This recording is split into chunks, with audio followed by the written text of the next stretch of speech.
अल्पश्रुतं श्रुतवतां परिहासधाम त्वद्भक्तिरेव मुखरीकुरुते बलान् यत्कोकिल किल मधो मधुरं विरोध तच्चाम्रचारुकलिकानिकरे कहे अल्पश्रुतं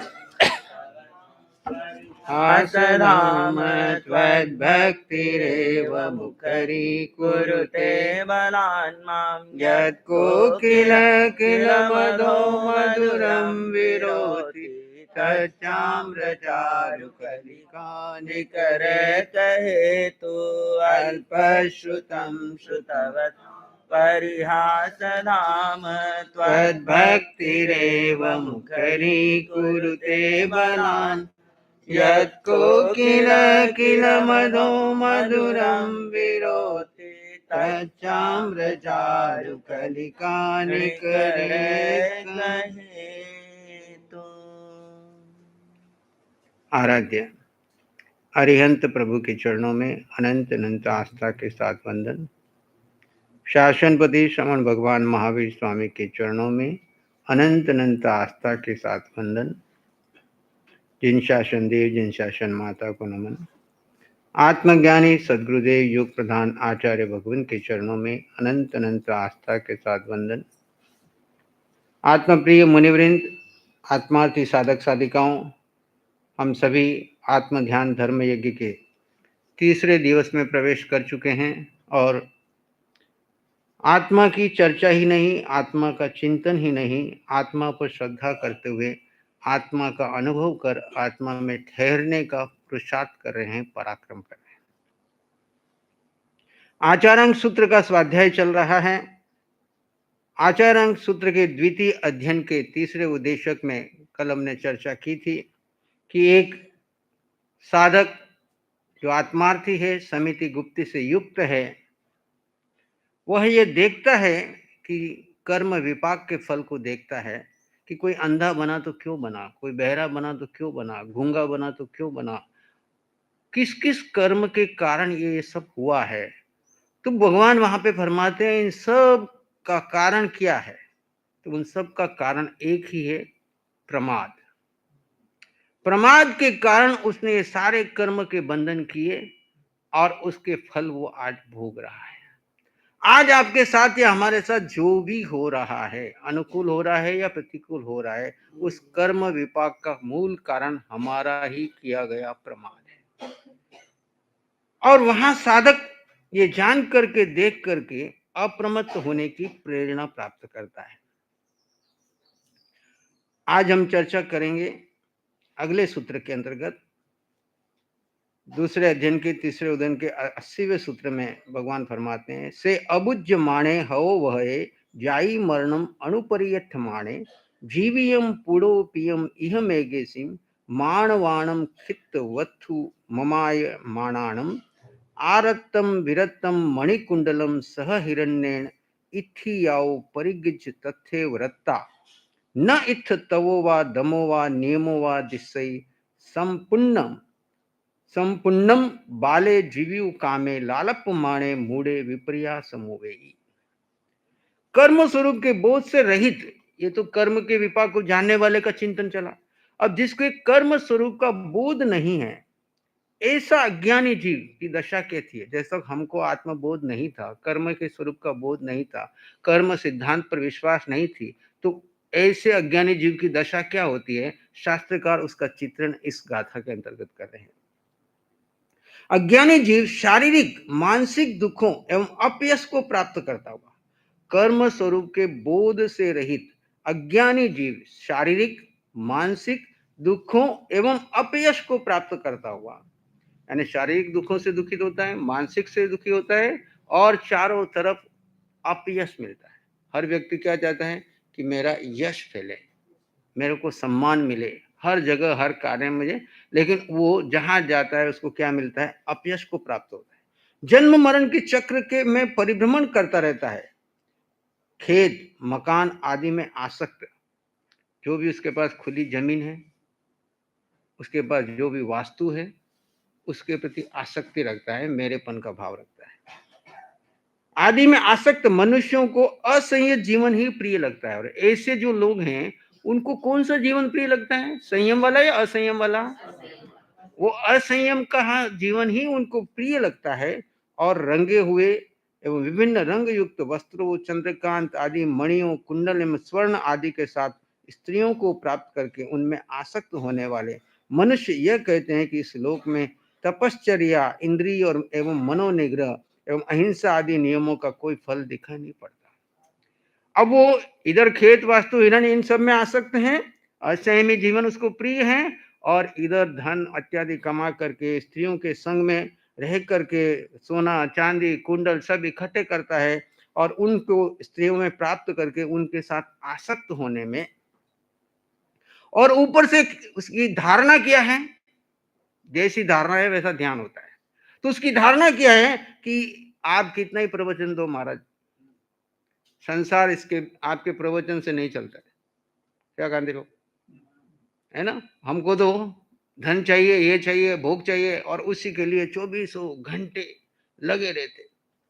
तपश्चर्या और इंद्रियों को निग्रह करने से और मन को निग्रह करने से अहिंसा आदि नियमों का कोई हमको लोक में फल नहीं दिखा। देखो जितने ये संयम का पालन कर रहे हैं, तपश्चर्या कर रहे हैं, वो सबके घर में कितनी हालत खराब है, आजीविका नहीं मिल रही है, धनी। और इधर देखो 2 नंबर के उल्टे सीधे काम करके करोड़ों अरबों कमा रहे हैं, जहां जा रहे हैं मान हो रहा है, माला फेरी जा रही है, उनकी माला पहने जा रही है, उनके मन की श्रद्धा उल्टी हो जाती है। और वो ये क्या समझते हैं कि ये संयम का जीवन का कोई फल इस लोक में नजर नहीं आता। ऐसी वो धारणा अपने अंदर में बिठा लेता है। अत्यंत अज्ञानी जीव, शास्त्रकार उसको क्या कह रहे हैं, अत्यंत अज्ञानी जीव असंयमी जीवन की इच्छुक, विषय भोगों के लिए अत्यंत प्रलाप करता हुआ, अब उस असंयमी जीवन की तो इच्छा रखता है और सारी जिंदगी वो विषय भोगों की पाने के लिए आलाप प्रलाप करता है, इधर से लाऊं, इधर से खाऊं, ये करूं, भगवान के पास जाएगा यही प्रार्थना, गुरुदेव के पास जाएगा यही प्रार्थना, जहां उसका इष्ट है वहां पे भी यही प्रार्थना कि मुझे वो विषय भोग के लिए अत्यंत प्रलाप करता हुआ मूढ़ता को प्राप्त होकर विपरीत आचरण करता है। मूढ़ कैसे कहते हैं, मूढ़ अज्ञानी, मोह का मतलब है मूढ़ बनावे सो मोह। मोह क्या करता है, हमको सत्य ज्ञान सामने दिख रहा है पर दिखने नहीं देता, अंधा बना देता। मूड यानी उसको कुछ विवेक ही नहीं है, क्या करूं क्या नहीं करूं, पागलपन की तरह दौरा कर रहा है और उसी समय 24 घंटे लगा रहता है। देखो आप सामान्य व्यक्ति के पास जाओ, आपको थोड़ी धर्म में रुचि लगी है, आप चाहते हो कि भाई ये मेरे साथी जितने भी हैं इनको भी मैं धर्म की ओर मोड़ दूं। हर व्यक्ति का मन करता है, गुरु है तो वो शिष्यों को चाहता है, समाज को चाहता है। आप सधर्मी हो तो आप देखते हो मेरे पत्नी, मेरे परिवार, मेरे बच्चे, मेरे आसपास के रिश्तेदार, सबको मैं क्या कर दूं, धर्म की ओर मोड़ दूं। और हम पूरी ताकत लगा करके हम उनको क्या करते हैं, उपदेश देते हैं।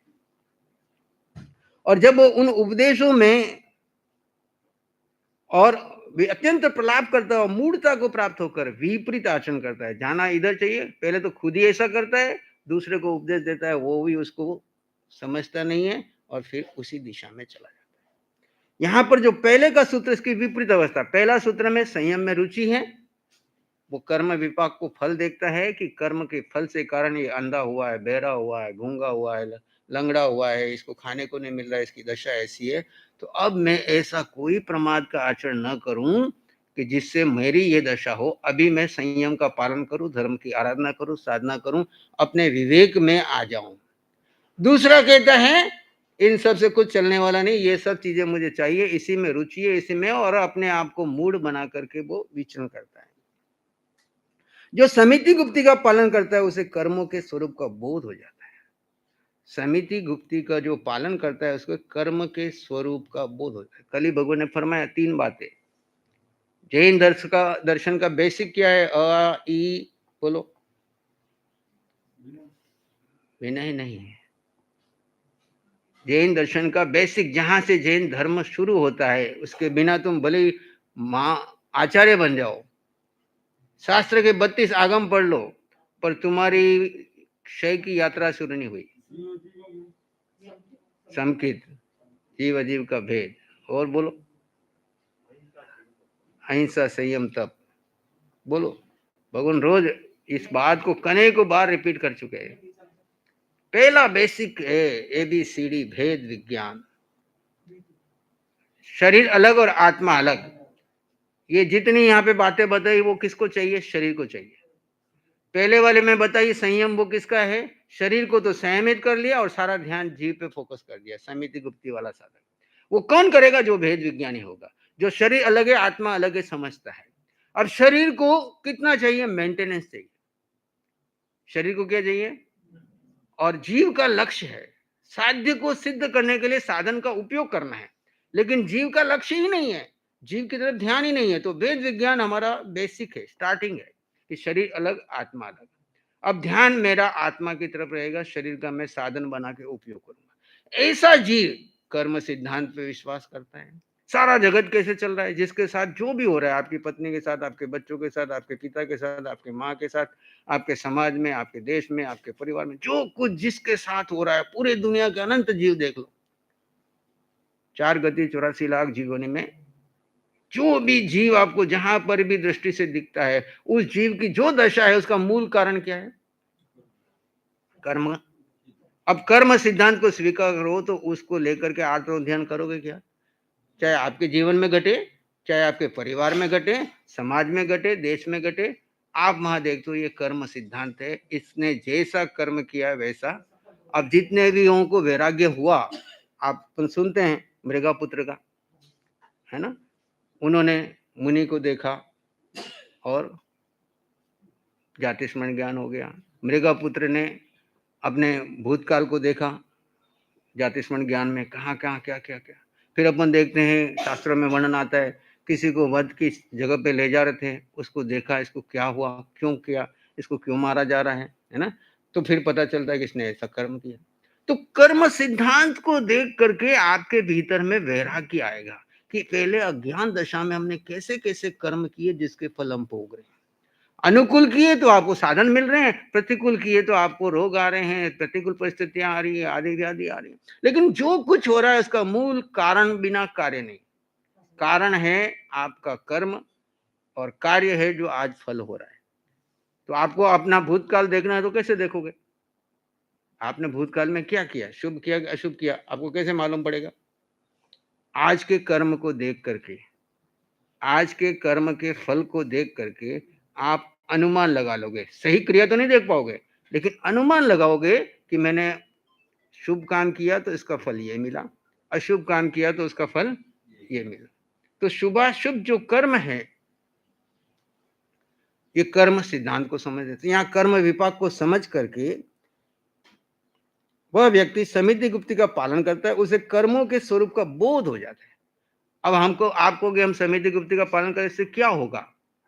जब शरीर अलग आत्मा अलग दोनों का बोध करके मन वचन काया का गोपन करोगे तो आपको स्वरूप का बोध हो जाएगा, कर्म के स्वरूप का बोध हो जाएगा कि कर्म क्या है, कर्म कैसे बनते हैं, कर्म कैसे बनते हैं, उनसे कैसे मुझे मुक्त होना, और मैं हूं कौन, मेरा स्वरूप क्या है, सारी बातें आपको समझ आती। जो पालन नहीं करता है वो अज्ञान में ही रह जाता है, और जो इस स्वरूप को बोध करके इनका पालन नहीं करता है समिति गुप्ती का, वो अज्ञान में रह जाता है, और उस अज्ञान से ही यह सब पैदा होता है। उसे जीने की तीव्र आकांक्षा रहती है। जो अज्ञानी व्यक्ति है उसको क्या रहती है? जीने की तीव्र आकांक्षा रहती है। जीने की आकांक्षा किससे आती है? जीने की आकांक्षा का जन्म होता है इस देह के प्रति रही हुई आसक्ति के कारण। मैं जीवित रहूं, मैं मर ना जाऊं। और भेद ज्ञानी क्या करता है? मेरा न जन्म हुआ है न मरण हुआ है, मैं तो आत्मा हूं, और आत्मा का न जन्म हुआ न मरण हुआ। तो न मुझे जीने की आकांक्षा न मरने की आकांक्षा। वो ज्ञाता दशा समाधि में हम क्या पढ़ते हैं संथारे में? रोज बड़ी सलेखना में कौन से 5 अतिचार पढ़ते हो? हाँ, तो उसमें क्या आया? हाँ, हाँ, और न जीने की इच्छा। अब ये पांचों भाव किसके हैं? कभी सोचा आपने? ये पांचों भाव शरीर के हैं कि आत्मा के हैं? भेद ज्ञानी है तो आत्मा को इस लोक से कुछ नहीं चाहिए, आत्मा को परलोक से कुछ नहीं चाहिए, आत्मा को जीने की इच्छा नहीं है, आत्मा को मरने की इच्छा नहीं है, आत्मा को काम भोग की अपेक्षा नहीं है। इस अपेक्षा से अगर मैं ये सब सोचता हूं तो मैं अतिचार कर रहा हूं, क्योंकि शरीर पे चला गया। मन पे चला गया, बुद्धि पे चला गया, विचारों में चला गया, भूत में चला गया, भविष्य में चला गया। लेकिन न तो जीव को भूत का कुछ चाहिए, भूत की कोई चिंता, न भविष्य की। वर्तमान में अपने स्वभाव में रह करके समाधि मरण में आप कोई क्रिया करते क्या? बोलो पंडित जी। सारी क्रियाएं छूट जाती, जितनी सारी जिंदगी की जितनी धर्म की क्रियाएं की थी सारी छूट जाती। समाधि मरण में आप शरीर को भी बोसिरा दिया, मन बुद्धि इंद्रिया सबको बोसिरा के केवल आत्मा में स्थित हो जाते। पर उसका सबसे बड़ा फल बताया, अगर वो व्यक्ति, आपने तो कितने संसारे फलित कराए, अगर वो व्यक्ति समाधि में रहता है, स्वभाव में रहता है, शरीर इंद्रिया सबका मोह तोड़ करके आत्मा को आत्मा में लीन कर लेता है, तो उसको परित्त संसारी कह दिया। क्या कह दिया? और इधर हम सारी जिंदगी उल्टा पुल्टा उठक पुठक करते हैं और लगे रहते हैं शरीर के स्तर पे, नाम के स्तर पे, व्यक्तित्व के ऊपर, क्रिया के स्तर पे, तो उसका फल इतना नहीं बताया,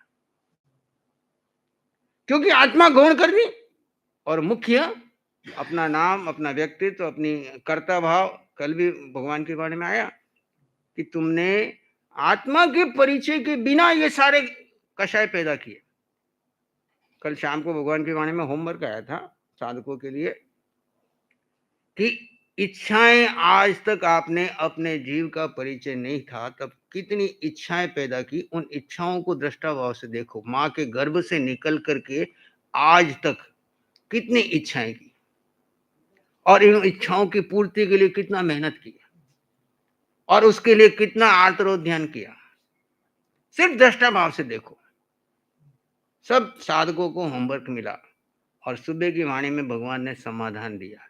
ये सब इच्छाओं का मूल कारण क्या था? बताओ, आपको क्या लगता है? आसक्ति। किसके प्रति?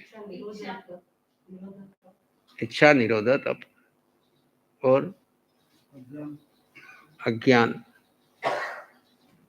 एक ही गलती थी जिसके कारण इच्छाओं की उत्पत्ति हुई कि अपने को देह माना, अपना परिचय नहीं था।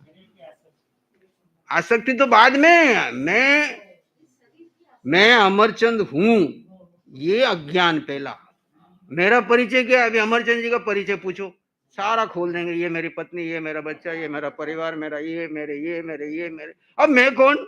भूल ही गए। उस परिचय के चक्र में मैं कौन हूं ये भूल ही गए। अब इसके ऊपर कितनी इच्छाएं पैदा हो गई।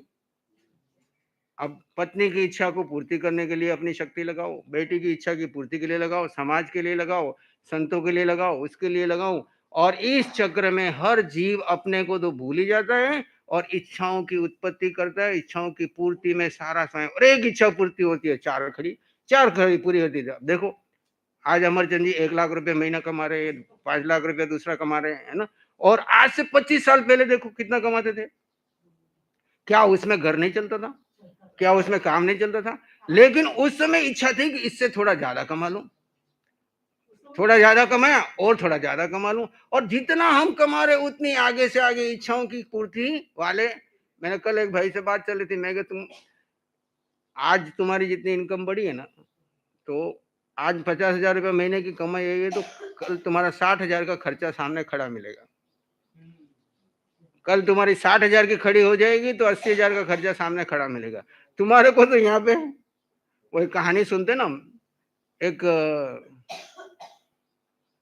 राजा के पास एक नाई था, बड़ी चतुराई से रोज उनकी हजामत करता था, कभी भी उसका चित्त इधर उधर नहीं होता था, बिल्कुल स्थिर था।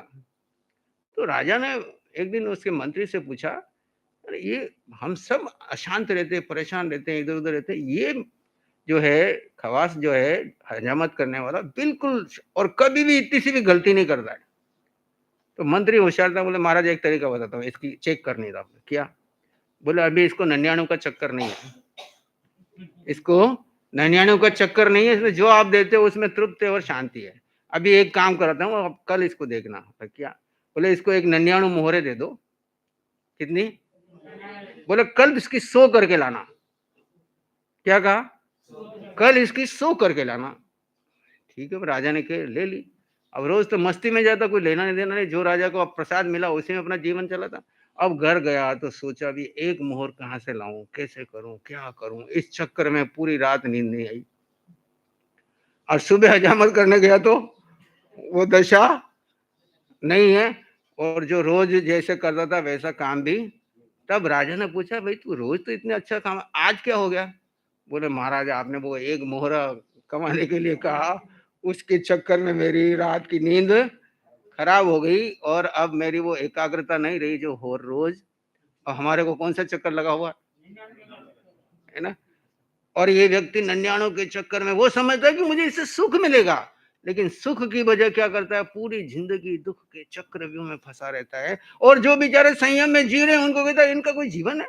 आज से 50 साल पहले, 40 साल पहले जो हमने देखा, गांव में, समाज में किस व्यक्ति की प्रतिष्ठा ज्यादा होती थी?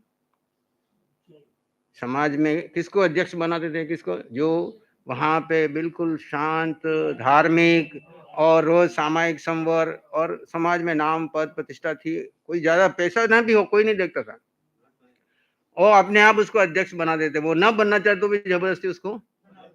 और अभी 50 साल के अंदर क्या हो गया?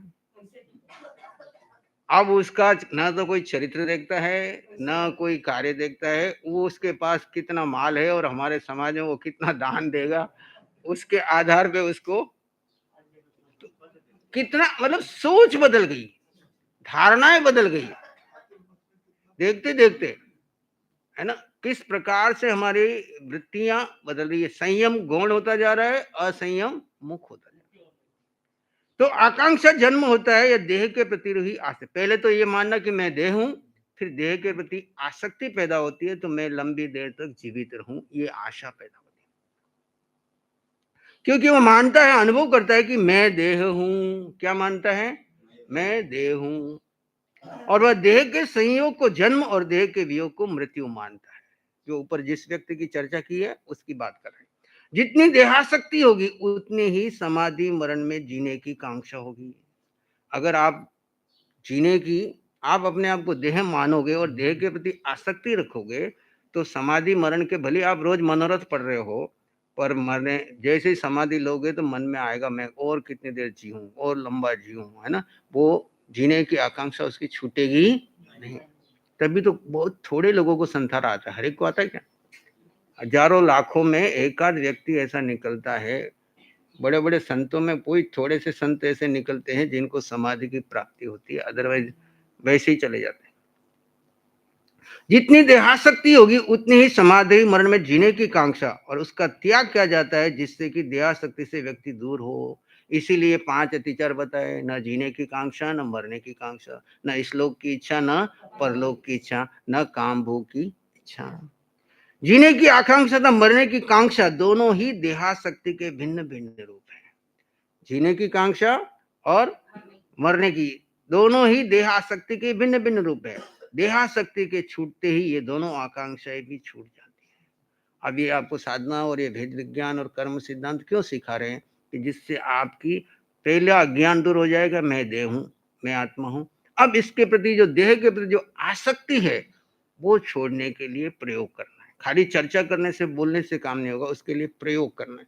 और जितना जितना आत्मा में स्थित होने का प्रयोग करोगे, आत्मा पे श्रद्धा बढ़ाओगे, आत्मा को मुख्यता दोगे, आत्मा में जियोगे, उतने ही देह की आसक्ति टूटती जाएगी। कल भी मैंने बात की थी, विरक्ति यानी क्या, वैराग्य यानी क्या, कि आसक्ति का त्याग। आसक्ति क्या है? मेरे पास, मेरे अलावा मेरा कुछ नहीं और मेरा कोई नहीं। जो ये समझ लेता है और इसको जीना शुरू करता है, मैं कौन? आत्मा। मेरे पास, मेरे अलावा यानी आत्मा के अलावा मेरा कुछ नहीं, यानी एक भी पुद्गल नहीं। संसार के अनंत पुद्गल में से एक भी पुद्गल मेरा नहीं और मेरा कोई नहीं। कोई नहीं मतलब अन्य कोई जीव मेरा नहीं। भले उदय कर्म के अधीन वो सारी जिंदगी मेरे साथ रह रहे हैं, पर निश्चय नहीं में जब आप शरीर छोड़ के विहार करोगे, कोई आपके साथ जाएगा? अभी भी आपके अंदर में कुछ होता है तो वो आपका वेदना बांट सकते क्या? आपके अंदर के भावों को पढ़ के आपके शरीर के लिए सहयोग दे सकते हैं, पर आत्मा का काम कोई। तो जिसको ये एहसास हो जाता है वो इस देह की आसक्ति भी तोड़ता है, देह से जुड़े लोगों की आसक्ति भी छोड़ता है, उनका चिंतन भी छोड़ता है। अब उसके मन में आता है इनका क्या होगा। कई बार हमारे पास कोई आता है तो भाई मेरे तो माँ बाप का अकेला बेटा हूँ, माँ का क्या होगा, पिता क्या होगा। मैं कहा जब ये तू इनके घर में मैं नहीं आया था उसके पहले इसकी जवाबदारी तेने ले रखी थी क्या? तुम इनके घर में नहीं आए थे तो इनकी जवाबदारी तूने, और तू आज अभी आंख बंद करके चला जाएगा मान लीजिए अभी कोई घटना घट गई, आयुष पूरा हो गया, तो फिर उनकी साथ तो जाएगा क्या? लेकिन जीव ये रास्ते बना करके ऐसा सोचता रहता है, इसका तो मैं हूँ, उसका मैं हूँ, और वो भी समझते हैं मेरा ये चला जाएगा तो मेरा क्या होगा। ये सब देह के स्तर की सोच है। जब आत्मा के स्तर पे सो जाते हो तो ये 24 घंटे अंदर चलता है कि मैं जीव अकेला था, अकेला हूँ। ये तो भावना क्या है? शरीर की नहीं है। 12 की 12 भावनाएं, 6 वैराग्य गर्भित है और 6 तत्व गर्भित है। 12 में से 6 वैराग्य गर्भित है और 6 तत्व। अनित्य भावना वैराग्य की। क्या अनित्य है? ये सारा पुद्गल का संसार जिसको मैंने अपना मान के रखा है, सारा अनित्य है ना। देख लो क्या दोहा इसका पहला, राजा राणा।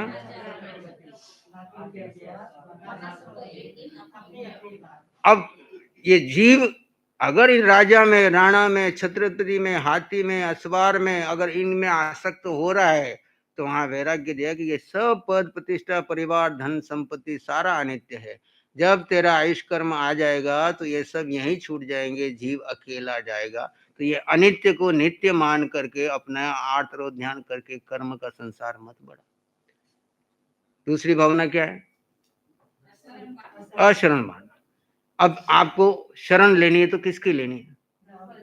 अभी तो धन की शरण, पति की शरण है ना, परिवार की शरण, ये सब नहीं होगा तो क्या होगा? अगर अचानक किसी के जीवन में कुछ घटना घट जाती है तो आपका सारा ध्यान की तो ज्यादा विचार है, उसका क्या होगा?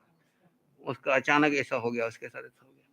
लेकिन वहां पे अशरण भावना में क्या कह रहे हैं कि कोई तुम्हारे को शरण देने वाला नहीं है, सब यहीं के यहीं रह जाएंगे। एक शरण है, भगवान रोज बोलते एक शरण है धर्म की और शरण नहीं। आप धर्म की शरण में जाओ। हमको 4 शरण भी व्यवहार से बताइए। निश्चय में एक ही शरण है, अरिहंत की शरण, सिद्ध की शरण, साधु की शरण, ये व्यवहार की है। निश्चय में शरण किसकी है? धर्म। क्योंकि धर्म में जिए तो अरिहंत बने, धर्म में जिए तो सिद्ध बने, धर्म में जिए तो साधु बने। आप धर्म में जियोगे तो आप ही अपनी आत्मा के गुरु बन जाओगे। अब इन 4 की शरण तो रोज बोलो और आत्मा धर्म में रहो नहीं तो कल्याण हो जाएगा? नहीं, मैं तो अरिहंत की शरण में चला गया, मेरा काम हो जाएगा। अरिहंत भगवान फरमाते हैं हम खाली तुमको मार्ग दिखा सकते हैं, क्या कर सकते हैं, पर तुम्हारा एक भी काम हम नहीं कर सकते। अगर कर सकते तो भगवान महावीर के लिए गौतम कम प्रिय थे क्या? जितना काम भगवान महावीर का गौतम ने संभाला वो किसी और ने संभाला क्या? आज तक चल रहा है। लेकिन भगवान महावीर उनको रास्ता बताते रहे तो किनारे पे आ गया, संयम गोयम माप माए, गौतम समय मात्र का प्रमाद मत कर। अब हमको समझ में आता है कि गौतम को समय की बात की, यानी हर जीव यहाँ पे समय कैसे बर्बाद कर रहा है, कैसे एक एक समय बीत रहा है। किसमें बीत रहा है? प्रमाद में। कौन सा प्रमाद? अपने को देह मान करके देह से जुड़े संसार के लिए चिंतन और चिंताओं में। तो वहां पे कह रहे एक धर्म की शरण ग्रहण कर ले। धर्म यानी अपना स्वभाव। जीव, जीव का स्वभाव क्या है? ज्ञाता दृष्टा भाव। जीव अपनी शरण में आ जाएगा, अपनी धर्म की शरण में आ जाएगा तो साधु भी बन जाएगा, अरिहंत भी बन जाएगा और सिद्ध भी बन जाएगा। अभी बताया ना मुनि जी ने, अनंत सिद्ध हो गए है ना। पर हम अभी अनंत संसार में पड़े हैं, इधर से उधर जाना है बस, और कुछ काम नहीं करना है। क्या काम करना है? इस अनंत संसारियों में से उस अनंत सिद्धों में जाके मिलना है। और उसके लिए तरीका क्या है? एक ही तरीका है, जीव अपने स्वरूप को जाने, अपने स्वभाव में रहे और जगत में जो हो रहा है कर्म सिद्धांत को स्वीकार कर ले, ताकि आपको यहाँ पे वेवरिंग नहीं हो। जिसके साथ जो हो रहा है उसके कर्म, उसको कोई एक भी आप किसी का कर्म ले सकते क्या? कि पापा का कर्म बेटा ले ले, बेटे का कर्म पापा ले ले, गुरु का कर्म चेला ले ले। ये सब व्यवहार में बताई जाती है कि गुरु जी ने आपका कर्म ले लिया। कोई लेता नहीं, देता नहीं, खाली आपको मानसिक रूप से संतुष्टि के लिए देते हैं कि हाँ चलो भाई तुम्हारा, हमारा आशीर्वाद तुम्हारे साथ है कि तुम्हारा मनोबल बन जाए। निश्चय नहीं में कोई किसी का कर्म ले नहीं सकता। हाँ, विधि बताते हैं, इस तरीके से काम करो, हमने काटे हैं, अनंत सिद्धों ने काटे, तुम भी चाहो तो कर्म काट सकते हो। ऐसे बांध रहे हो, यहाँ से तुम रुक सकते हो, अपनी दृष्टि बदल के तुम अपने कर्म के बंधन को, नए बंधन को। लेकिन जो बीज डाल दिए है वो तो उदय में आएंगे ही, और उसको तुमको स्वभाव में रह करके क्षय कर सकते हो। तो यहाँ पे बताया कि दयाशक्ति के छूटते ही ये दोनों आकांक्षाएं टूट जाती है। संयम क्या है? इंद्रिय निग्रह के लिए जो पुरुषार्थ किया जाता है वो संयम है। कितनी इंद्रियां हैं? श्रोतेंद्रिय, चक्षुएंद्रिय, घ्राणेन्द्रिय, रसनेन्द्रिय। इन 5 इंद्रियों का निग्रह करना, उसके लिए जो आप क्रिया कर रहे हो, जो प्रवृत्ति कर रहे हो, वो संयम है। अब कान आपको मिले हैं, अब कान का उपयोग स्वाध्याय सुनने के लिए, भगवान की वाणी सुनने के लिए करो, या मोबाइल पे बैठ करके, व्हाट्सएप पे बैठ करके सारी दुनिया की चाट करो और वो सब कचरा अंदर भरो और फिर ध्यान में बैठो तो सब विचार ही घूमते हैं और मन तो लगता ही नहीं। क्या सामायिक करने, छोड़ो। माला करते मन तो लगता नहीं, ये भी छोड़ो। ध्यान करते मन तो लगता नहीं, छोड़ो। लगेगा कहाँ से? मन के अंदर तुम भर क्या रहे हो? पांचों इंद्रियों से जो विषय लाते हो वो सब मन के अंदर इकट्ठा होता है, स्टोर हाउस है। जो आपने देखा, जो कान से सुना, जो सुगंध दुर्गंध ली, जो रस लिया, जो स्पर्श, ठंडी गर्मी, है ना, जो कुछ स्पर्श हो रहे हैं, 8 स्पर्श में से वो स्पर्श आपके आ रहे, और उसमें जो आपने अनुकूल मान लिया उससे तो राग करते हो, जो प्रतिकूल मान लिया है नहीं। इस जगत में एक भी पुद्गल अनुकूल नहीं है, एक भी पुद्गल प्रतिकूल नहीं है। अनुकूल और प्रतिकूल क्या है? आपकी धारणा। एक व्यक्ति जिंदगी में पहली बार कॉफी पीता है, उसको बड़ी कड़वी लगती है, छोड़ो कॉफी कभी नहीं पीनी जिंदगी में, चाय ठीक है। पर बार बार उसको पिलाते हैं, थोड़े दिनों में उसको टेस्ट लग जाता है। अब वो कहता है चाय बेकार, चाय को छोड़ो, कॉफी ही लूंगा मैं। अब वो कॉफी में और चाय में कोई स्वाद है क्या? खाली आपने धारणा में बना लिया कि ये मेरे अनुकूल है, ये मेरे प्रतिकूल। अब यहाँ धारणा बदलना है कि वो चाय कॉफी को बदलना है? समझ रहे? आपको धर्म ध्यान में आते हो तो हम ये स्वाध्याय सुना के आपकी क्या करते हैं? आपकी धारणा बदलते हैं। धारणा बदल गई तो ध्यान बदल जाएगा, और धारणा आपने ऐसी डाल के रखी है तो आप उसी के अंदर घूमते रहो। तो अपनी धारणाओं को चेंज करो, इंद्रियों को निग्रह करो, निरर्थक चीजें अंदर डालो मत, और जो अंदर गई है उसको बाहर निकाल के डिलीट करने का तरीका है। डिलीट करने का तरीका कौन सा है? बोलो। 12 तपों में कौन सा तप है जो आपके अंदर के सारे राग द्वेष को भी दूर कर दे और कचरे को भी खाली कर दे? स्वाध्याय। स्वाध्याय में तो रोज इस कंप्यूटर में भर रहे हो। स्वाध्याय में तो देखो, मैं आपको 3 घंटा स्वाध्याय करूं, आप हिलोगे नहीं, क्योंकि हर बार मैं नया नया शब्द बोल रहा हूँ, अच्छी अच्छी बातें बता रहा हूँ, आपको लग रहा है, और मैं आपको 3 घंटे ध्यान में बिठा दूं, 30 मिनट में ऊपर नीचे शुरू हो जाओगे, और फिर कहोगे बोर होता है, मन तो लग ही नहीं रहा है। तो ध्यान मन लगाने का नहीं है, ध्यान में आपने जितना भरा है वो सब डिलीट करने का तरीका है, खाली करना है। क्या करना है? जब तक खाली नहीं करोगे, इसलिए ध्यान 11वां तप है। कौन सा तप है? स्वाध्याय 10वां तप है। स्वाध्याय में आपकी धारणा बदली जाती है, जो मिथ्यात्व की धारणा है वहां सम्यक की धारणा डाली जाती है। धारणा बदली, अब ध्यान जीव का करो।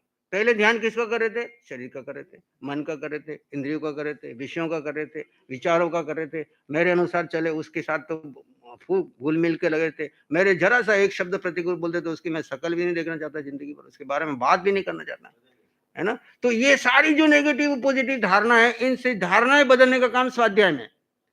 और जो धारणा हमने सही डाल दी, सम्यक के अनुसार डाल दी, आत्मा के अनुसार डाल दी, अब उस धारणा को जीने के लिए ध्यान। अब ध्यान में जाना क्या है? जीव को जीव में स्थित करो। कितना? 1 घड़ी या 2 घड़ी। इतना ध्यान सद गया तो आपकी जिंदगी सफल होगी। और इतना शायद हम बरसों से ध्यान कर रहे हैं, आज से नहीं। मेरी तो दीक्षा भी ध्यान के कारण है। भगवान ने मेरी दीक्षा, मेरे को वैराग्य भी ध्यान के कारण आया। तो 36 साल को दीक्षा को, इसके 3 साल पहले से ध्यान कर रहा हूँ, भगवान उससे पहले से कर रहे हैं। पर रियल ध्यान कौन सा? ये सब प्रैक्टिस थी ध्यान में जाने के लिए, मन को साधने का अभ्यास कर रहे हैं। रियल ध्यान तो भगवान कहते हैं जीव को जीव में स्थित करके 1 घड़ी और 2 घड़ी स्थित हो जाओ, शुक्ल ध्यान, जहां पे एक भी मन में विचार ना आए। देखो अभी ध्यान में बैठते तो कितने विचार आते हैं, कितने भरे जा रहे हैं, कितने खाली हो रहे हैं। तो धीरे धीरे धीरे स्थिति आती आती आती अपन देखते ना कैसे कैसे महापुरुषों को शुक्ल ध्यान की अखंड, किसी को एक सामयिक में काम हो गया, किसी को 1 दिन में काम हो गया, किसी को पूरी जिंदगी में नहीं हुआ, किसी को जन्मों में नहीं हुआ। हम वाणी में सुनते हैं ना, अनेकों जन्मों में हम तीर्थंकरों के सम्मोषण में भी जाके आ गए, वाणी भी सुनी, उन्होंने बताई वो क्रिया करी पर शुक्ल ध्यान नहीं किया। उन्होंने बताई वो सारे क्रियाओं को कर करके लोगों को उपदेश दिया, खुद पालन किया, उत्कृष्ट क्रियाकार पर उत्कृष्ट तप किए, लेकिन 11वां 12वां तप नहीं करवाए। 11वां तप जीव को जीव में स्थिर करना, और 12वें तप में क्या है? इस पिंड का मोह तोड़ देना। मोह टूट गया तो केवल ज्ञान होगा कि नहीं होगा? मोह तोड़ना और शुक्ल ध्यान में जीव को जीव में स्थिर। यही अभ्यास आत्म ध्यान शिविर में रेगुलर आपको 2400 घंटे कराए। भगवान ने हम सबको होमवर्क देकर एक-एक समय भी आपका व्यर्थ ना जाए। ये जो समय हमने निकाला है केवल जीव के लिए निकाला है। अब जो बचा है सारा समय जीव के लिए है, शरीर के लिए नहीं है। शरीर की क्रियाएँ चलेगी, जड़ का कार्य करेगा उदय कर्म के अधीन। जैसे एक चार्जिंग किया हुआ मोबाइल आप मानो न मानो वो अपने आप डिस्चार्ज हो रहा है, काम करता है, वो अपना काम करता रहेगा। पर मालिक उस मोबाइल के पीछे घूमे या मालिक अपने स्वभाव में रहे। ज़रूरत पड़ी तो उसका उपयोग किया और वापस उसको साइड में रख दिया। म उस तरह से अपने आप को रखता है। भगवान पधार रहे हैं।